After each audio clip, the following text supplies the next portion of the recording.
Okay, so we're going to start out today. I've got a 5-minute video here that nothing special, but I think it supports this last stuff we've been doing on combustion a little bit, and it's got a pretty good visualization of some stuff. So I thought we would go ahead and play it. So let me get this fired up for you here.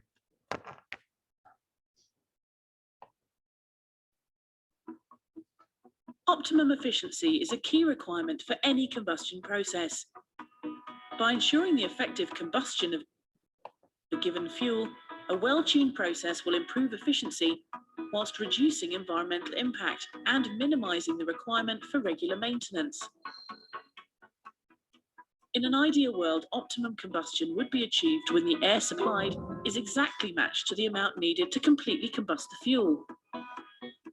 Known as the stoichiometric combustion ratio, this air-to-fuel ratio would not supply sufficient oxygen to permit complete combustion in real life.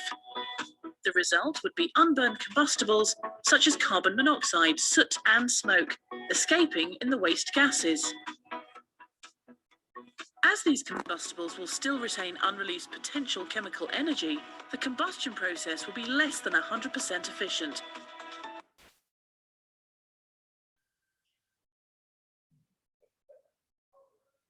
Yeah. We seem to have an... The risk of pollution would be increased. The answer is to use a supply of excess air to help ensure there is sufficient oxygen to completely combust the fuel. Achieving the right mix requires a careful balancing act to ensure the right amount of air is supplied at all times. Whilst too little air will produce unburned combustibles, too much air will reduce combustion efficiency, with heat being lost via the stack as hot flue gases. An ideal figure for excess oxygen is between 1 and 3%, depending on a range of factors, including the fuel being combusted, the steam load, and the condition of the boiler burner. One way of striking the right balance is by continuously monitoring levels of oxygen at key points in the combustion exhaust gas stream. By using a combustion analyzer to measure the amount of oxygen remaining after the combustion process, it's possible to fine-tune the air-to-fuel mix to help optimize efficiency.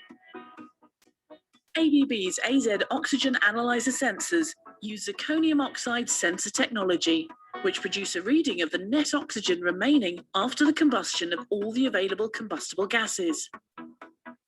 The sensors consist of a thin piece of zirconium material.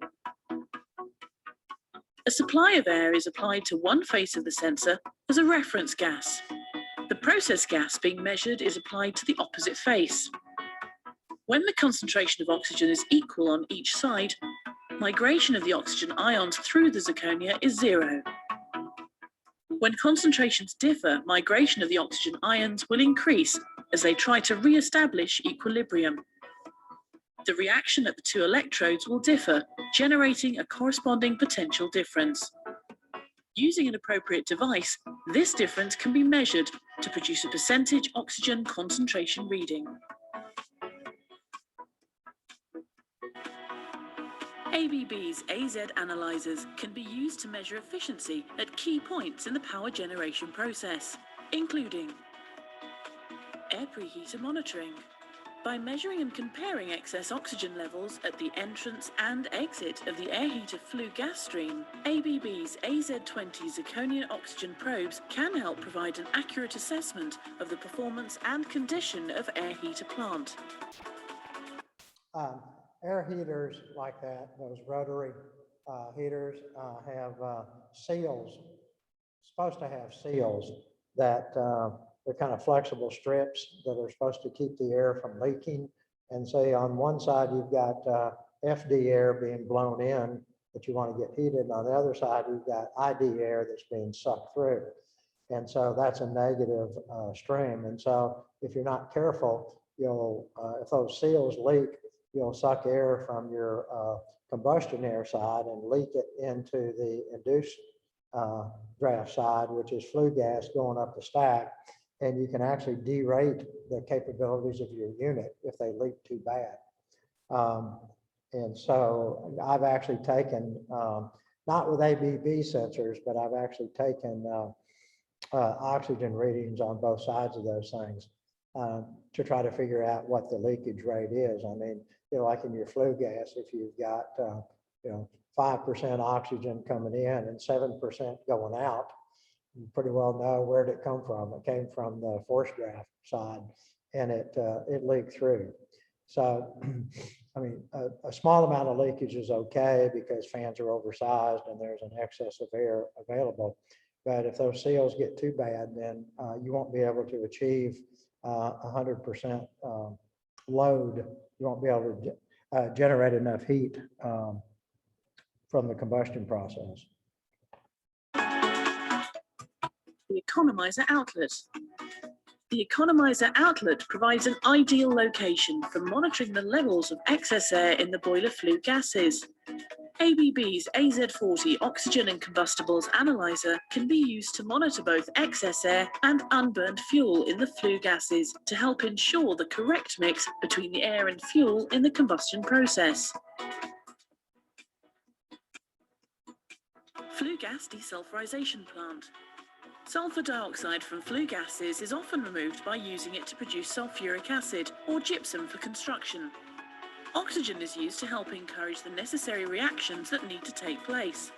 Using an AZ20 oxygen probe to accurately measure oxygen concentrations can help to regulate these reactions. Flue gas denitrification plant. Too much excess air can increase emissions of nitrogen oxides, such as nitric oxide and nitrogen dioxide. Using ABB's AZ20 oxygen probes to ensure the excess air level does not exceed the required limit can help to minimize the load on the flue gas denitrification plant. Stack CEM. ABB's AZ20 oxygen probes can be used as part of a continuous emissions monitoring or CEM system to ensure that emissions from the flue stack meet legal limits and as a means of checking the efficiency.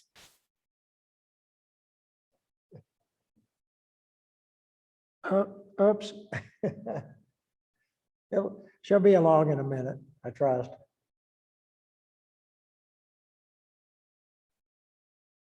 Of the combustion process and any associated gas treatment processes.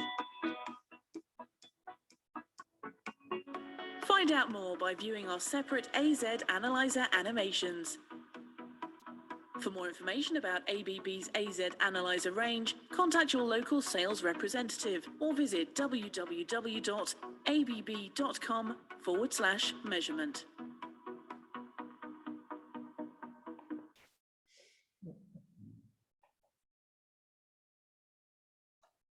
Okay, so I just thought that kind of brought it to life a little bit. I've got a couple other little videos here that I ran down the other day. And after our trip to Kingston, and let me pull these up. One is of the fireball from the bottom of the furnace, which is kind of cool. Let's see. Okay, so let me turn this volume back down. This thing's pretty loud because it's when the boiler is operating. I'll probably put it on mute here quickly. So take a look at this.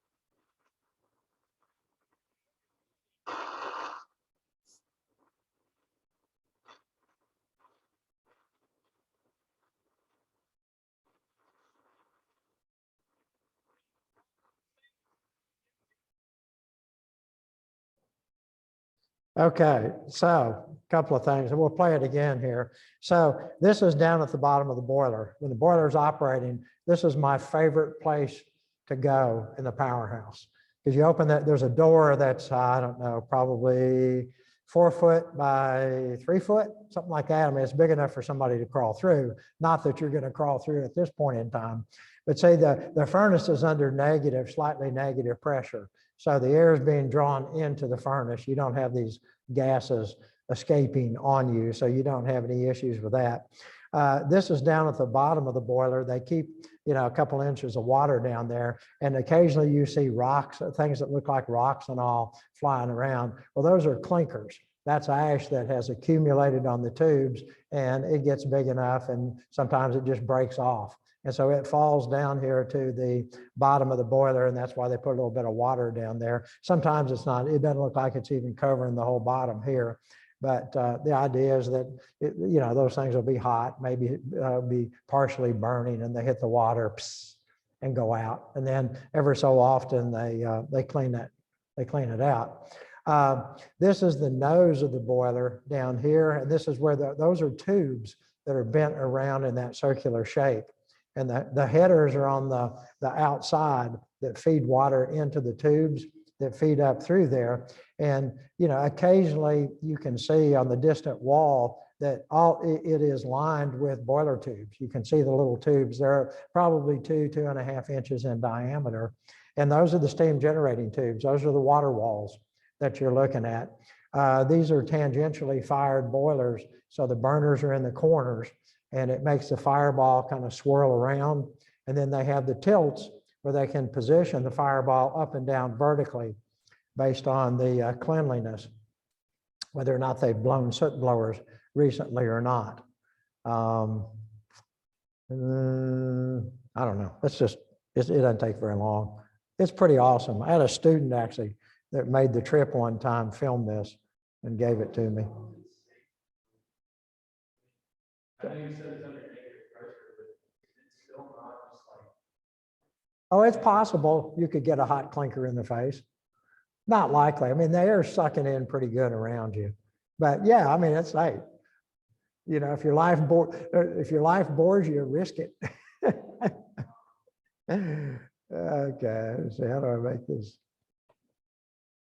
Nah, that ain't what I want. We'll do that one next. There we go.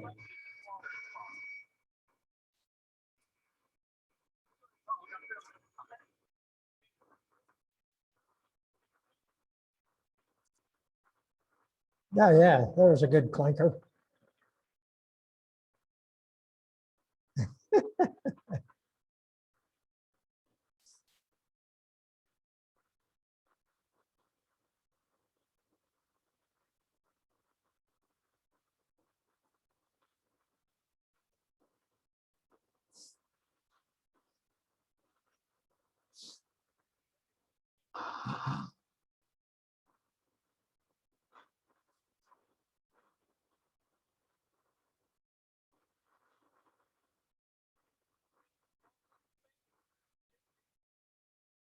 Okay, so that's enough of that.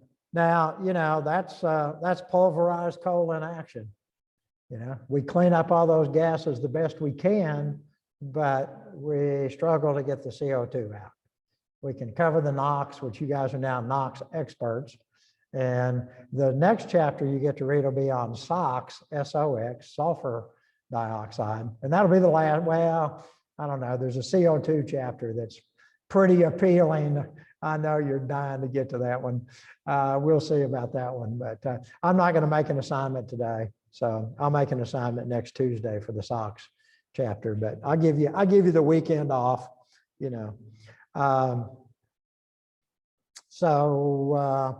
Anyway, they at the plant, I think this was the plant, I heard this. I think a megawatt of solar takes 12 acres of land for a megawatt. It was either 10 or 12. I'm thinking it was 12, but I heard that the other day.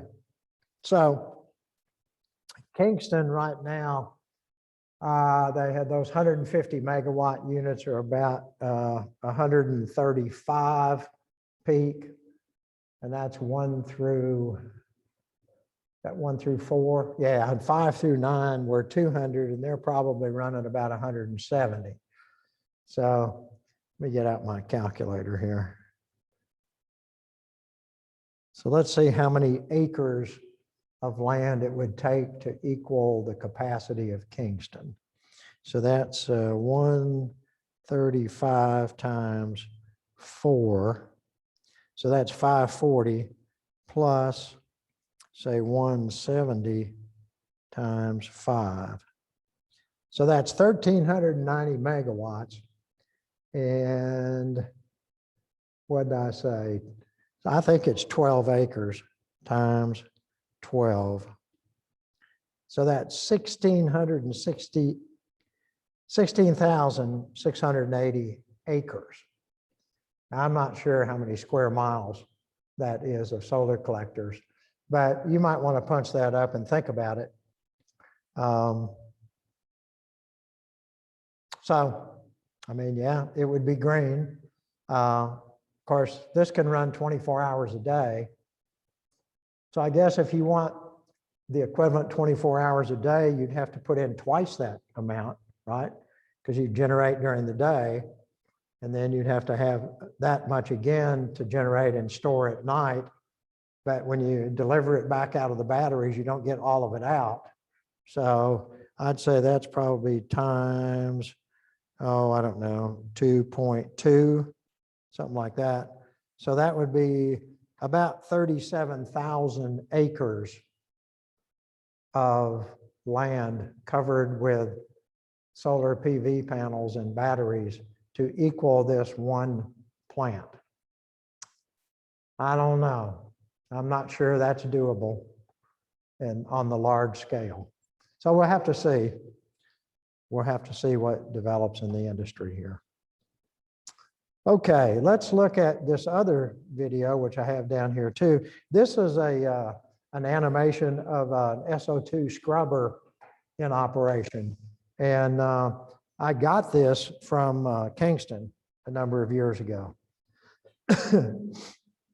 So basically, you're putting dissolving limestone in this stuff to get, I think, the calcium carbonate in there, and it dissolves, the calcium ions dissolve in the water, and then you spray it up. Okay, and in a minute now you start to see the dirty gas come through. So that's coming, you know, out of the system. Here we go. We're seeing it come down, and it gets blown through this bubbling bath. And so we produce, I believe it's CaSO4, a solid that then can be used in like wallboard and, you know, that sort of thing. It's a construction product. So say the gas comes in dirty and goes out clean in the animation. Of course, we got big pumps, and we got stirrers, and we got extra fans in order to, because we got pressure drop on this thing.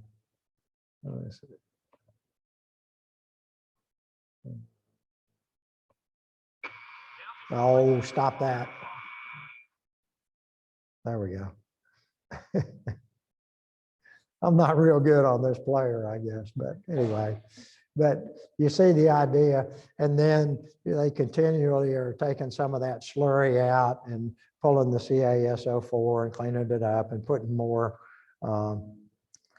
limestone screenings in there to keep the calcium levels up. And so, I mean, it's a big deal. And the pumps are big. I forget the horsepower, but there's a whole bunch of, you see a whole battery of pumps along the back side of this thing. So it's a significant load on the addition to the station load to make all of this operate. But this is what Kingston has. They spent, I think it was about $2 billion, maybe 10, 12 years ago, 10, 15 years ago. I don't remember exactly. I'm putting in the scrubbers. So anyway, that's a pretty good little animation there. All right. enough of this fun. But school's not supposed to be fun, right? We don't want to make it too fun. We'll never get rid of you, right? Okay, so this is our next target for a little while of discussion. We may have an assignment out of this. I'll give you an assignment, you'll hate me for a long time. But so this is the power test code for steam generating units. This is PTC 4.1, and this has been out there a while. I've got a newer version. It's PTC 4.0, I think the current one is called. Problem is, it's 271 pages. And you know, that's awkward to use in an educational setting. It's just too many pages, and it's just spread out like crazy. So this has the essential information in it. I mean, it's just not as updated as the new one, but I've just never been able to get myself to scan all 271 pages and send it out. This is like 71 or so. So it's 200 pages short, but it serves the purpose. And so we're going to read a little bit of this, certainly not all of it. And then I'm going to spend probably the rest of today, and we may come back to this next class a little bit. But you should spend a little time. I emailed it out, so everybody has a copy of this. We'll index and all this stuff. Come on. Okay, so we're about to get to, this is introduction stuff, and it's pretty dry. You know, there's a little bit, but I'm not gonna review that. I'm gonna go to the next, to section 1. We'll read little bits of this, and then there's a diagram here I want to talk and kind of show you how this thing works. So this code is meant pretty much to be a legal type document, that it documents a formal method of efficiency testing and capacity testing on large utility scale boilers. Okay, so if you bought a boiler and, you know, I mean, how do you know you paid $200 million for a boiler? How do you know that it meets the specifications? You know, B&W is a great company, and they come in and they spend, you know, a year and a half building this thing, and they bill you for $200 million, and you go, well, I want to see how good this thing works. You know, I mean, it's supposed to produce, you know, 1.2 million pounds of steam an hour at 1,000 degrees Fahrenheit and 2,400 PSIG. Well, let's test it. Let's have an official test. Well, this is the document, or one like this, that would be used to give equations and determine how we're going to calculate everything, and to do an official test to see if this thing meets warranty, you know, and you know, the capability that you paid for. So it's used for efficiency testing, capacity testing, other related operating characteristics such as steam temperature, control range, exit gas temperature, draft loss, steam water, air pressure drops, blah, blah, blah, blah, blah. All of the different parameters about this. So, and it gives a pretty specific, you know, procedures to go through. It tells you exactly what measurements to take. It tells you plus or minus accuracy, precision, reliability on instruments, on measurements, on temperatures, on pressures, and all that sort of thing. So there's a lot of information here, which, you know, we're not going to review all in class, certainly. Let's see, this 1.04 instructions are given for 2 acceptable methods of testing steam generators to determine efficiency. One method is direct measurement of input and output, referred to as the input-output method. And the other is the direct measurement of heat losses, and is thereafter referred to as the heat loss method. So, you know, it's interesting when if you go into a plant, and I do this occasionally, to do an assessment to try to improve the efficiency of a boiler, you don't use the input-output method. With the input-output method, you measure the coal flow in and you determine the heating value of the fuel. You measure the mass flow rate of steam and you do the enthalpy of steam in and out. And if you have reheat, you would put that in. And so you just calculate the input energy, the output energy, and take the ratio, and that's your boiler efficiency. And you have all of the losses in there. But the problem is that you don't quantify each individual loss. And so you don't get a map to, well, which one of the losses could I improve? Because you don't know, they're all lumped together.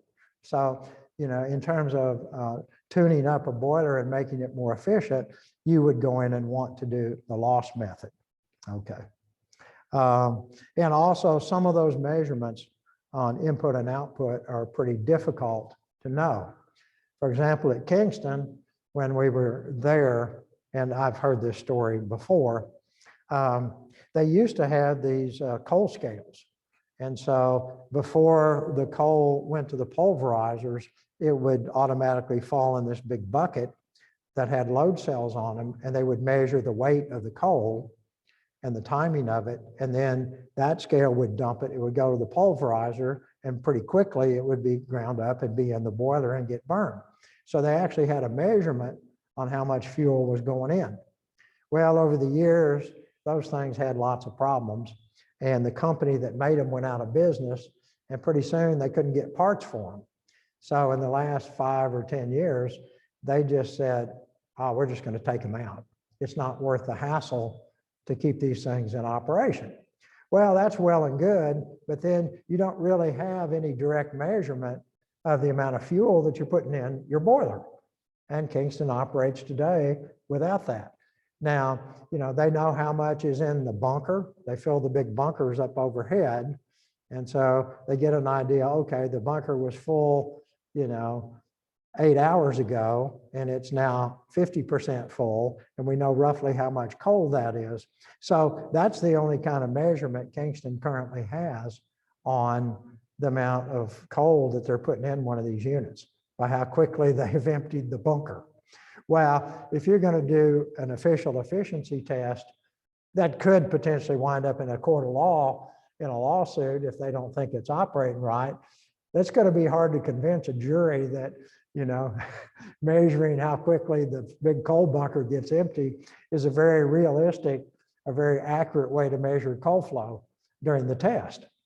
So they would have a problem. So anyway, this input-output method is difficult. And if any of the enthalpies that you would have to measure have a quality, they're not superheated, then it becomes very difficult to measure quality.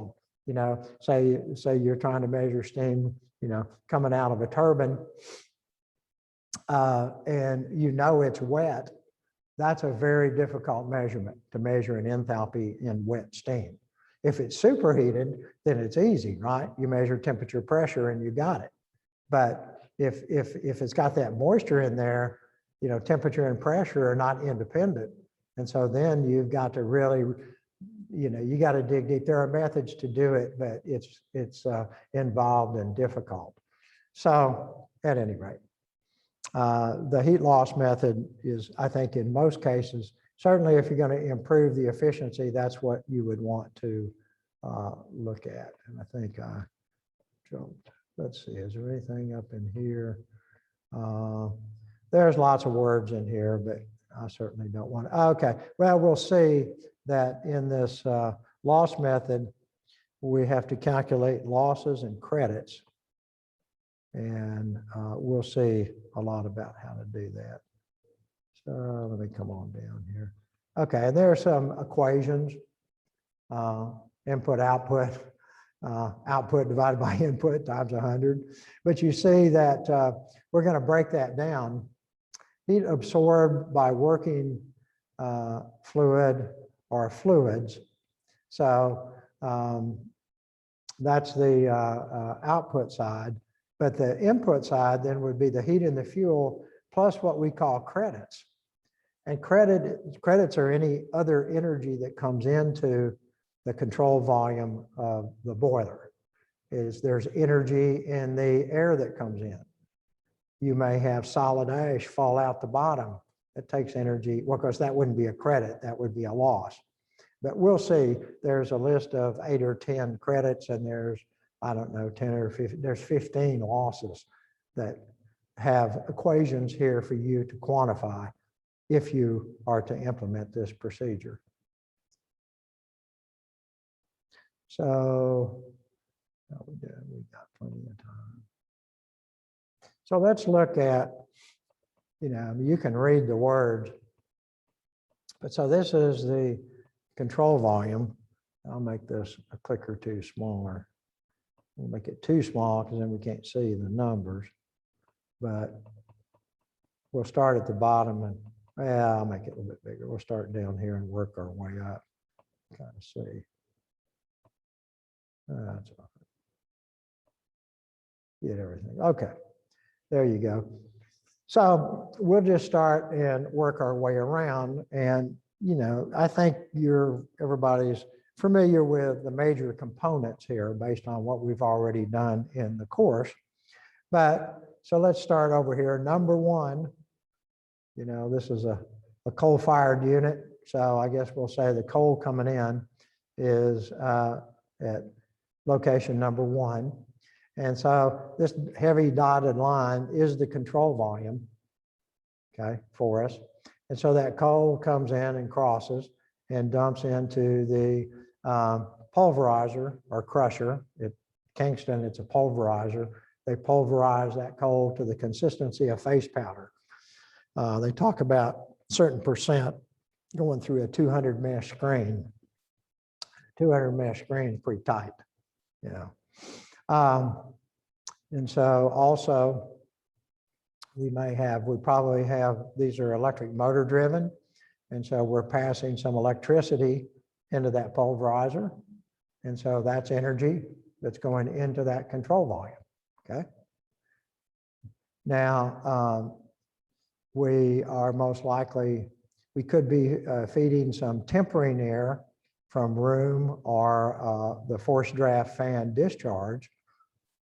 Okay, so this could be for temperature control. We also have some air coming in the top of this at location 11. So the tempering air is at 5.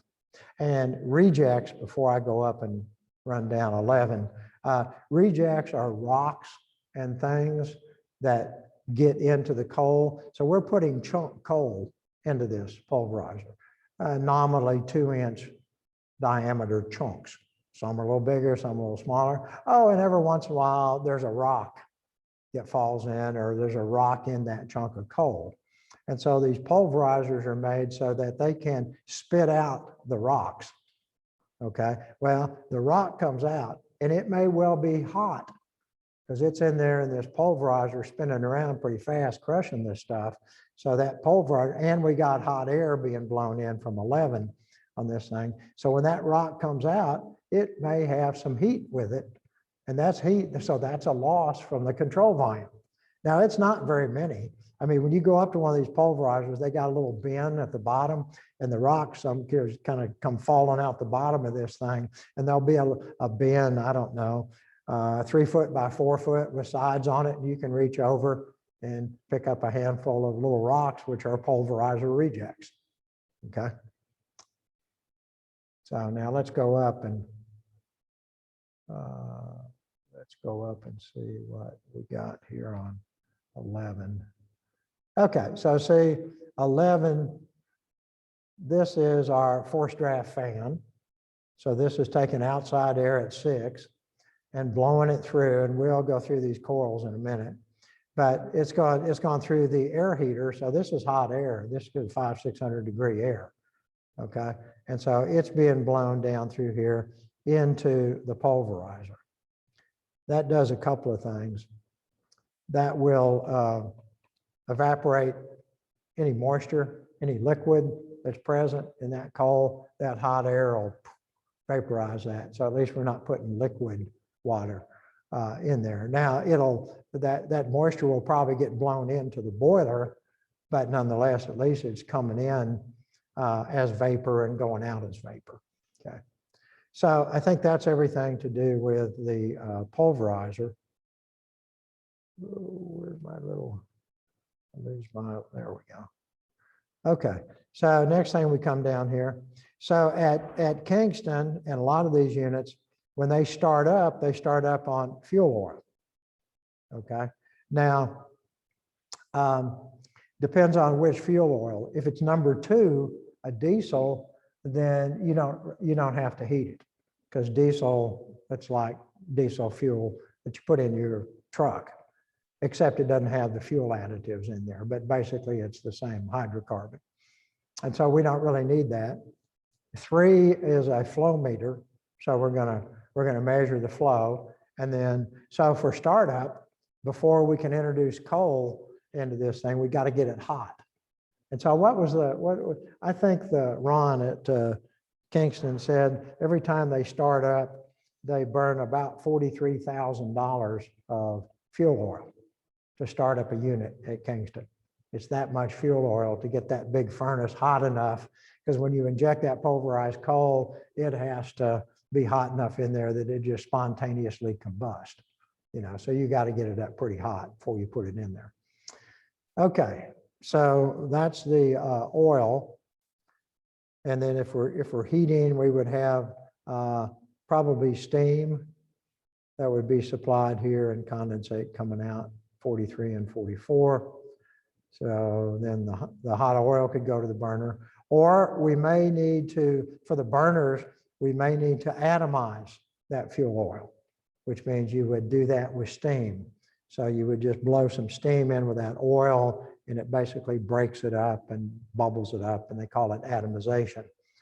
And so if you're putting in steam, that's energy that's crossing the boundary. You got a flow meter, and you would have a condition at 42 as well as a flow rate that goes in. Or some units may not use fuel oil, may not use oil, they use natural gas. So then we show the possibility of a natural gas line. Now, every unit is not going to have each one of these. It just depends. But this is a kind of generalized test procedure. So if they're trying to cover as many options as possible with it. Okay, so we move on over here. This is our boiler circulating pump. So do we have a natural circulation boiler? And remember, with a natural circulation boiler, the circulation through the water wall tubes happens based on what? A density gradient. You got water in the downcomers, it's all liquid. Water wall tubes, this stuff starts boiling. So you've got more weight on one side than the other. So the heavier side pushes on up and causes that natural circulation back up to the steam drum. Okay, so if you have a natural circulation boiler, you don't have a boiler circulating pump.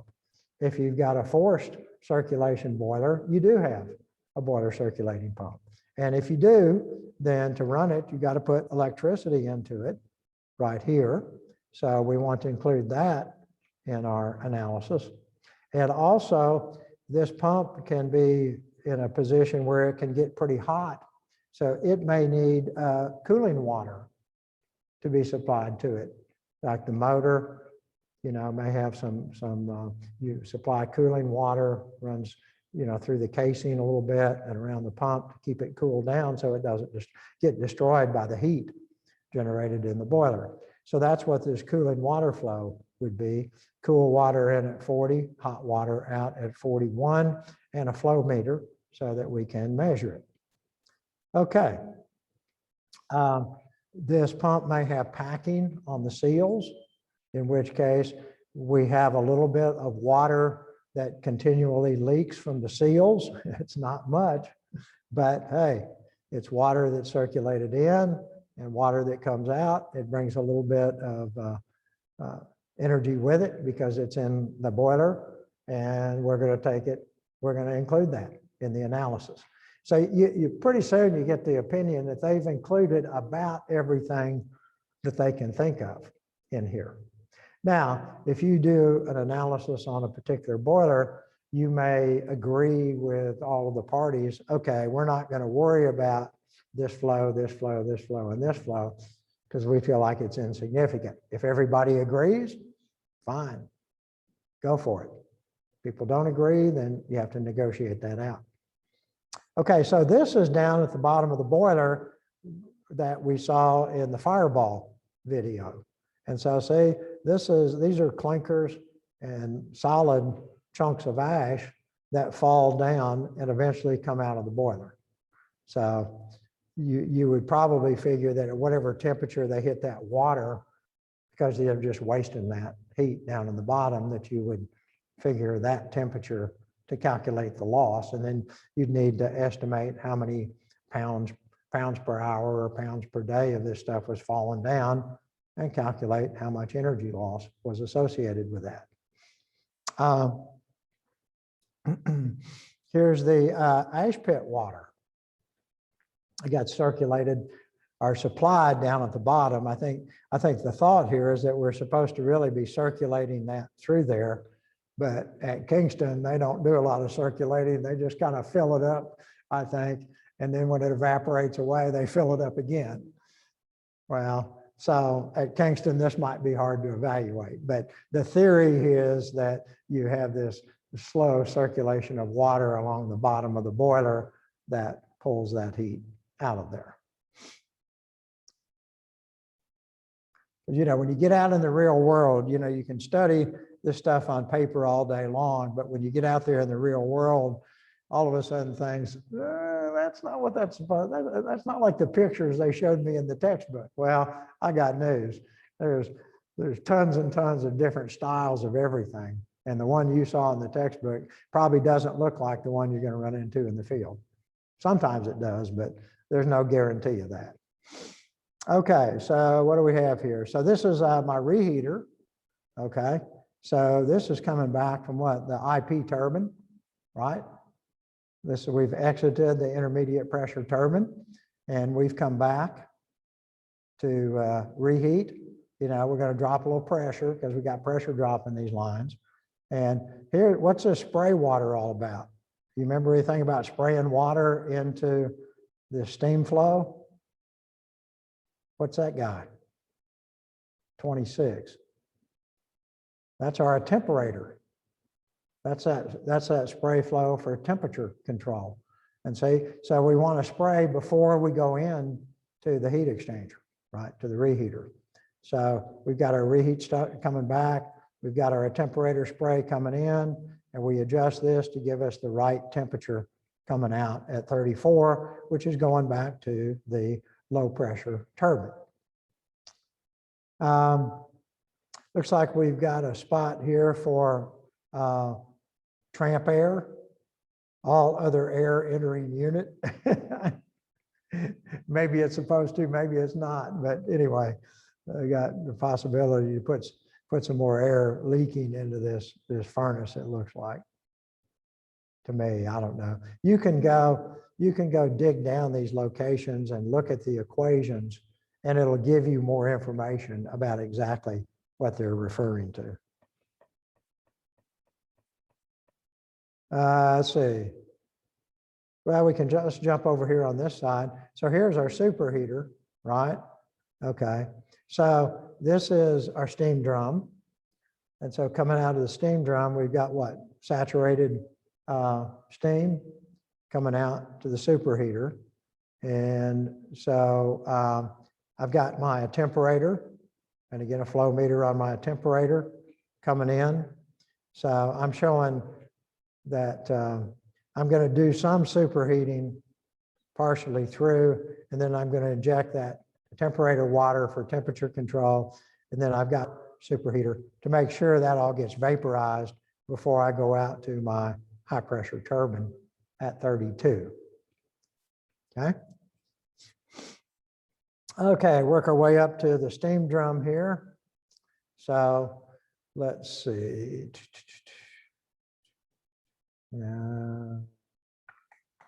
Economizer. So we got feed water.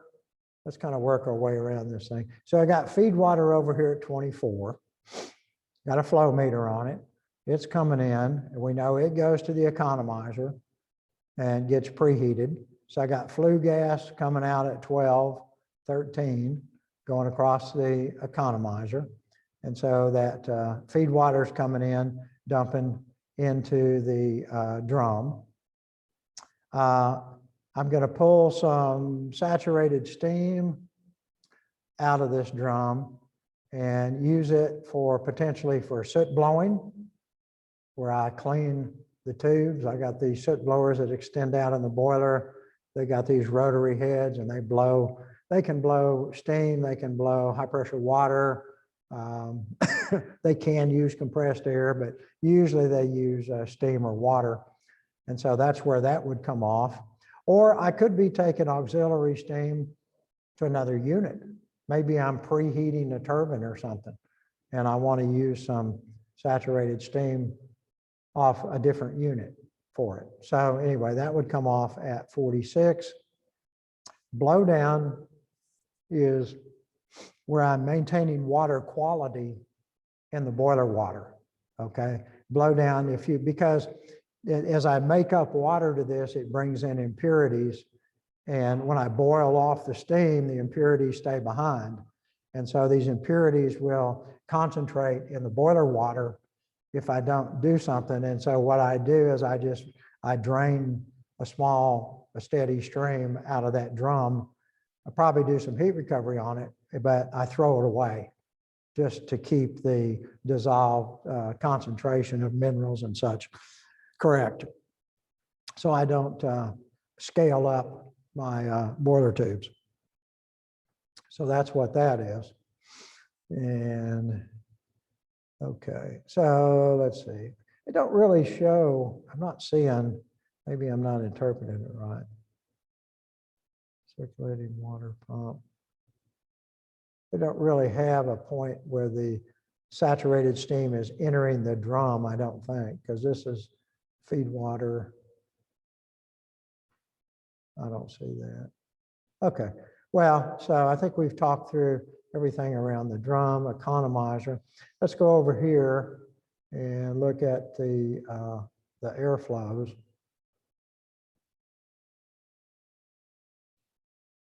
Okay, so we talked before, 6 is outside air that is going into the FD fan, and it's coming through here. I potentially have a path where I can take some hot air and recirculate it back in. For example, if it's too cold outside, I can bring some of this tempering air, some of this hot recirculation air, and I can bring it back and put it in here to warm this air up. And I also have a tempering coil where I could heat it up some if it's super cold outside,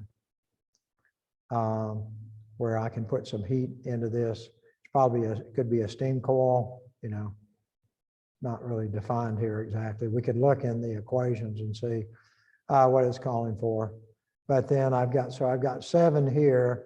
I've got 8 coming out of the tempering coil, which actually enters the boiler, because all of this stuff, this is going on outside, but this is, of course, is an energy flow across. And of course, this is an energy flow in. I also have a bypass where I can take some cooling air out of the FD discharge and come in over here and mix it with air out of the preheater. Okay, so that's a possibility as well. So I can temper that air. If that air was to be getting too hot, then I could, I've got dampers, I've got a bypass around here where I can temper that. Okay, let's see, I think that's most of the flow paths. So then from 8, we go into the air heater. And of course, the air comes in cold at 8 and comes in hot at 9.